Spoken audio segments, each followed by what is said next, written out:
Picture this. You're reading the story of Adam and Eve in the Garden of Eden. God commands them not to eat from the tree of knowledge. But, well, they do. And when God finds them hiding, he asks Adam, "Have you eaten from the tree which I forbade you?" Adam immediately points at Eve. "She gave me fruit, and I ate." Then God turns to Eve, asking, "What is this you have done?" And Eve points right at the serpent.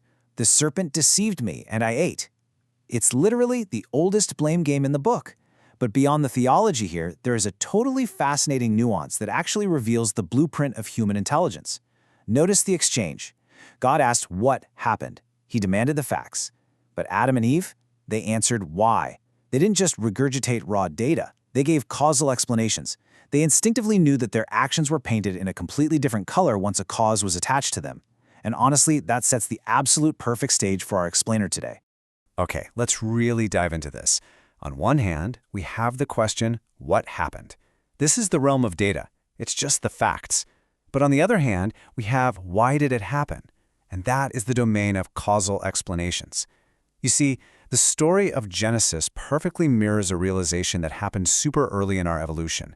The world isn't just made up of dry facts, or what we'd call raw data today. Facts are glued together by this intricate, underlying web of cause and effect relationships. As humans, our brains absolutely crave explanations. But here's the catch, and it's a big one. Our most advanced artificial intelligence, despite all its modern miracles, is currently stuck firmly on the data side of things. Machine learning is incredible at processing raw data, but fundamentally, it cannot explain why things happen. So here's our agenda for today's explainer. First, we'll look at the limits of data. Second, rung 1, seeing. Third, rung 2, doing. Fourth, rung 3, imagining. And finally, teaching machines to think. Let's jump right into Section 1, the limits of data. The ancient Greek philosopher Democritus once said something amazing. He said, "I would rather discover one cause than be the king of Persia." I love this because it beautifully illustrates just how ancient our human drive to understand why really is. It's fundamental to how we master the world around us. Because understanding a cause, that gives you power. It gives you foresight and adaptability. Things that mere data processing simply cannot offer. So it begs the question, why aren't modern miracles like self-driving cars or speech recognition considered truly intelligent yet? Well, they face a core problem. As wildly impressive as deep learning is right now, experts point out that the field is bursting with microdiscoveries, but it completely lacks a model of reality. Machine learning operates purely on data. It basically just fits a super complex mathematical function to a stream of observations.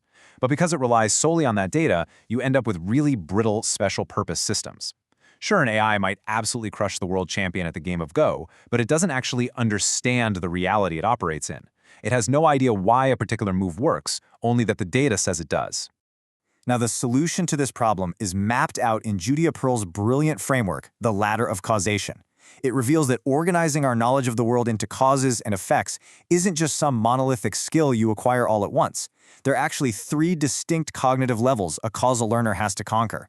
And as we're going to see, each rung on this ladder unleashes capabilities that the ones below it simply do not possess. Moving right along to Section 2, Rung 1, Seeing or Association. Let's step onto the very first rung of the ladder. Surprisingly enough, this baseline foundation is exactly where owls, most animals, and practically all of our current AI systems live. The guiding question here is simply, what if I see X? It relies entirely on passive observation. You're just looking at the world as it is, without interfering at all. We define association as the detection of regularities in our environment. Basically, it's figuring out how observing one event changes the likelihood of observing another one. When an owl sees a rat move, it figures out where that rat is likely to be a split second later. When an AI studies a massive database of millions of Go games, it figures out which moves are associated with winning. Spotting these patterns in data is powerful for sure, but make no mistake, it is just the absolute baseline. Let's ground this with a quick retail analogy. Imagine you're a department store manager and you ask, "Hey, how likely is a customer who bought toothpaste to also buy dental floss?" This is a classic rung 1 query. Statisticians can easily dive into your sales data, find all the people who bought toothpaste, and calculate the proportion who also grabbed floss. They can find the correlation. But statistics alone, based on passive observation, cannot tell you why they bought it. Good predictions here do not require good explanations. All right, Section 3, Rung 2, Doing, also known as intervention. So how do we move beyond just passively watching the world go by? The guiding questions for rung 2 are, what if I do X? Or how can I make Y happen? This is a skill demonstrated by early tool users, and it's exactly how human babies acquire causal knowledge. It's a massive cognitive leap. Think about it. It's the difference between seeing smoke and guessing there might be a fire versus actively rubbing two sticks together to make smoke and create a fire yourself. We define intervention as predicting the effects of deliberate alterations to the environment and then actively choosing among them to produce a desired outcome. So the really crucial point here is that you absolutely cannot answer these types of questions using passively collected data. Honestly, it doesn't matter how massive your database is or how deep your neural network goes. Observation isn't enough. Let's go back to our store manager to see exactly why that is. The manager now asks, what will happen to our floss sales if we deliberately double the price of toothpaste? Why can't we just look at the historical data to find out? Because the historical data is useless here. Previous price hikes might have been due to a massive supply shortage where literally every store in town raised their prices, leaving the customer with no choice. But this time, the manager is proposing a deliberate, brand new intervention, regardless of the broader market conditions. Predicting this outcome requires a totally new kind of knowledge, a causal model that goes way beyond just what has been observed in the past. Which brings us to Section 4, the top of the ladder, Rung 3. Imagining or counterfactuals. It turns out even changing the environment isn't the absolute peak of intelligence. This final rung was the great leap forward that literally sparked the cognitive revolution and made Homo sapiens the dominant species on the planet. The questions that define this top tier are, what if I had done and why? Notice the tense there. To answer these, you have to mentally travel back in time, rewrite history, and imagine a world that completely contradicts the one you're currently standing in. A counterfactual essentially involves comparing the observed world to an imaginary one. Let's say you have a headache and you take an aspirin. Your headache does away. Okay, that's rung 2. You intervened. But asking, would my headache have gone away if I hadn't taken the aspirin? Now that is rung 3. Data alone cannot answer this, because data, by definition, only represents facts that actually happened. To answer counterfactuals, you need a true, working model of the underlying causes. And taking a look at human history brilliantly illustrates when we first made this leap. Take the Lion Man of Stottle Cave, for example. It's a sculpture carved from a mammoth tusk roughly 40,000 years ago. It's a chimera, half man, half lion. Previous humans crafted tools or they carved representations of actual animals they saw in the wild. But the Lion Man is completely different. It is a creature of pure imagination. The ability to imagine things that literally do not exist is the exact same cognitive leap required to reason about cause and effect. Just think about how this new cognitive superpower totally transformed our ancestors. Imagine early humans sitting around planning a mammoth hunt. To guarantee success, they couldn't just rely on brute instinct. They had to plan.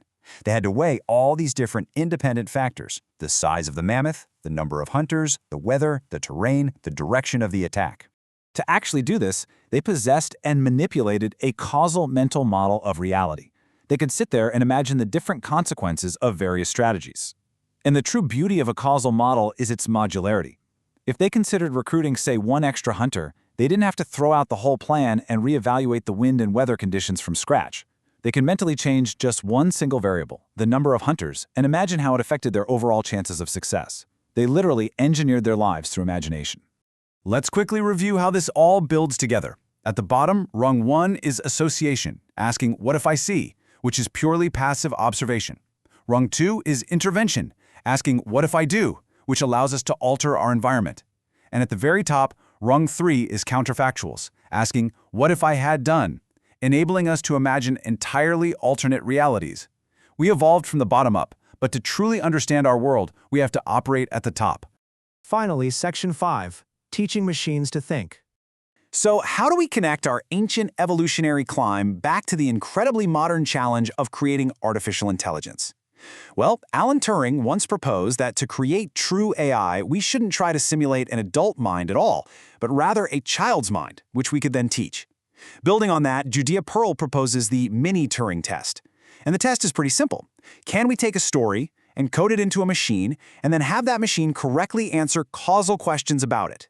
If it can answer why and what if I had done things differently, then it possesses a true causal representation of reality.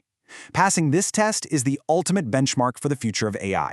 We began this explainer with Adam and Eve gaining the painful but incredibly powerful knowledge of cause and effect, the realization that they were naked, and the deep understanding of why. Our human ancestors took a monumental leap from just processing data to imagining alternate realities. So I'll leave you with this final provocative thought. If evolution gave us the external push to climb from raw passive data, all the way up to the dizzying heights of imagination, how long will it be until we figure out how to give our machines the power to finally stop asking what and start asking why?